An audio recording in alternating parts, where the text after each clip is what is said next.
Oh fuck. Nah, but what's up guys?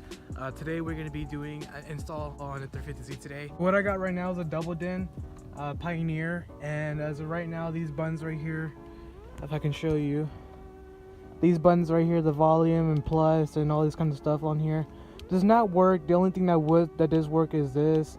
For me to be able to adjust the volume or anything, I have to go through the actual equalizer through the system itself and adjust it from there, but that's gonna change today. And today we actually got a single din. I'm gonna show you how to do this from point A to point Z, if you get my drift. I'm also gonna be showing you the tools that I'm gonna use. Nothing too crazy. I'm gonna be using some flatheads, some Phillips screwdrivers. If you're gonna be splicing your wires, I do recommend, you know, obviously getting a splicer, wire cutters, electrical tape and all that, if you're going to be splicing up the wires from your radio to the harnesses and all that. Alright, so tools you're going to need is pretty much this. So like I said, you're going to need a Phillips, you're going to need a flathead, I suggest some scissors, or if you already have some, get some pliers, and some splice cutters and all that kind of stuff. Strongly recommend getting something magnetic so it can hold those screws, so whenever you're bolting from the car, one of those screws, it won't fall out and you can be able to catch it with this. So that's pretty much it. Something you can get from your house, nothing too crazy, so you're able to do this at home yourself. As far as my setup, this is how it's gonna be. I got this one for a pretty decent price. The fun thing is that it's actually the same exact one as the other car that I installed. I got a whole kit. I can show you here which one specifically to get. I got the 06 and 08 one. I can do a double din or I can do a single din, but I'm gonna go, obviously I'm going for a single din. I actually got harnesses for it, just in case it didn't come with it, but I mean, we'll find out if it did or not. But I just went ahead and got this just in case, and I give you the part number right there. I really want to keep my my steering wheel controls on there. I went ahead and got this one. It's a Control Pro 2. This is for a steering wheel control interface and all that. So I'm able to hook it up onto my actual steering wheel and use the buttons on there on all that. So that's going to be pretty awesome. I love that. I flip the car around just so I can get some more room so I can open the door over here. Okay, so step one out of everything to do whenever you're handling with electricity in your car or anything like that, first thing is to go ahead and remove the battery. Alright, once you've located your battery, obviously what you're going to do is just go ahead and remove, I would remove the ground, but since it's kind of hard, it's already kind of stripped right there, so there's not really room for me to get into there.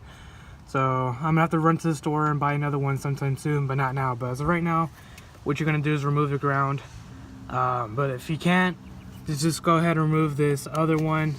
And mine is just simply just like that. I just have to, you know, go like that, pretty much pull it up. I simply just pull it up and out of the way, and then just try to have it to where it doesn't connect to anything, doesn't touch anything.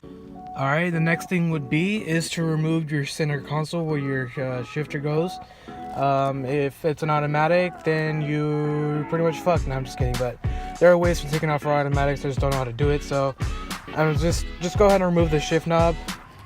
Okay, it's gonna take not that much actually. These shift knobs are pretty badass. Just go ahead and remove that. Get a good grip in here, and just go ahead and just pull it out, just like that. And if there's any connections anywhere like me, just go ahead and remove that out of the way.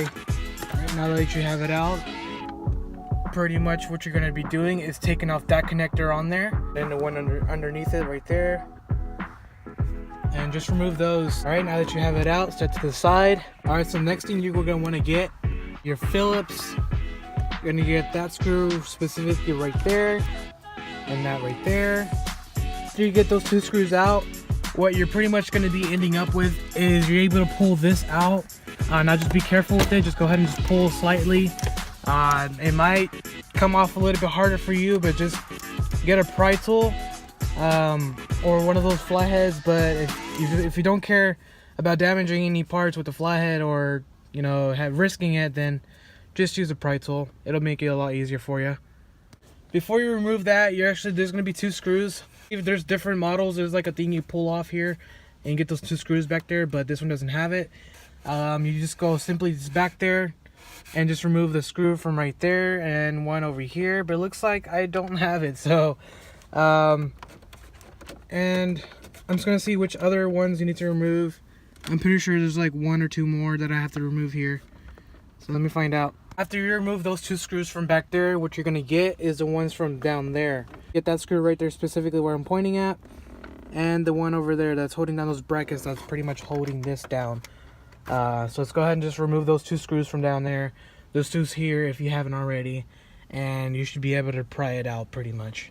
Alright, once you got it out, there's gonna be that right there. You're gonna be able to pull this whole thing out once you do that. Looks like mine is built differently, so I'm gonna have to remove this this whole AC unit here, or with the cinder unit. Those 2 screws down there, and let's see where that one right there too. Alright, I finally got the radio out. It should have been pretty much easier for you, especially if you have an OEM one.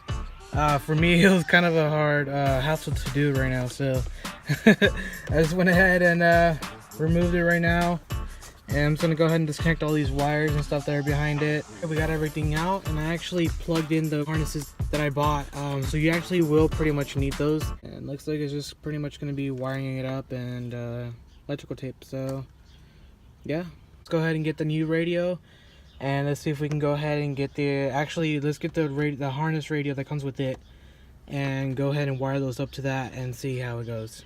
We have it here, just simply looking at what the color and match it up, and just go ahead and go from there.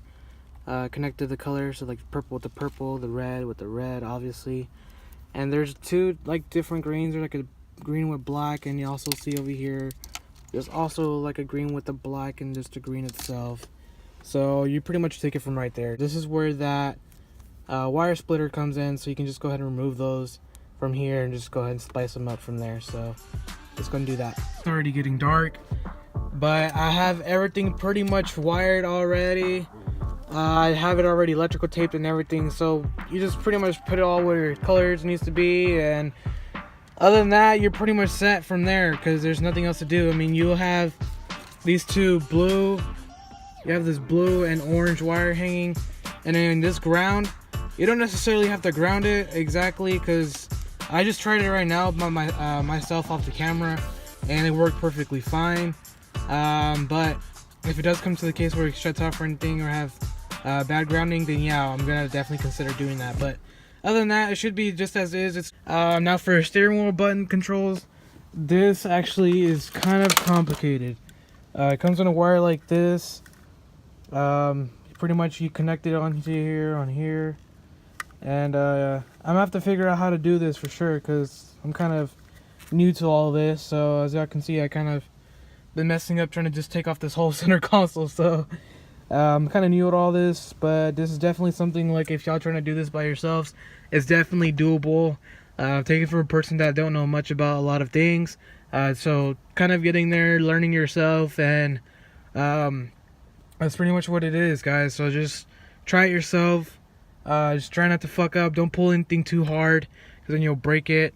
I'm just gonna go ahead and put everything back together as is. Gonna put, you know, the dash part on, screw everything in, and y'all pretty much know the whole bunch from here. So just do everything what I did, just the opposite way. So let's go ahead and do that. How's it going, guys? So it's the next day so far, and I didn't want to record it at night because this kind of couldn't see anything, so I just went ahead and just recorded the next day. But I wanted to show you pretty much it works and all that. It's connected to my Bluetooth right now, but if I was to change right here to my tuner, let me see, right there. It works perfectly fine. You guys can see it is working right now.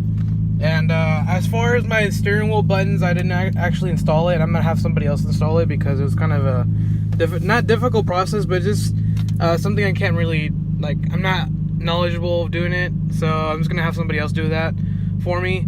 But as far as the mic, I didn't explain it too much, but I got the mic, and I simply just went ahead and actually just took away the liner right here. Pretty much got this out all the way to the bottom, ran through the wire, like all the way from down there across and into the, you know, to the center console over here, and and I pretty much hooked it up to the radio from there. So be sure whenever you're doing this, you know, just zip tie everything down there so you don't have a dangling wire down there and, like, you know, use your foot and hit it accidentally. Screw in the kit to the actual you know, center console right here. Can I forget what it's called, but you screw it onto here, and then you pretty much just put the radio on and screw some things onto the radio so it won't, you know, fly everywhere. I didn't actually do that. As you can see, my radio's actually, I'll just go ahead and pull it out. But yeah, guys, other than that, everything is pretty straightforward. It's nothing too crazy. You just have to wire it up just the right way, and make sure you wire it the right way, because if you don't, you probably will blow a fuse. You probably will ground it, or I don't know, short circuit it. But other than that, like I said, it's pretty straightforward. You can do it yourself at home. And if you have any questions about any of these stuff, about any of this, definitely give a comment down below. I'll definitely answer as fast as I can. And other than that, I think that's pretty much it, guys. I hope you guys enjoyed the video, and leave a thumbs up if you liked it. And if you want to see more of this so far, the build's coming along just slowly here, getting there. But you know, slowly but surely. I think I'm gonna end it from here. You guys stay tuned and keep on subscribing, and I'll see you guys in the next one. Bueno.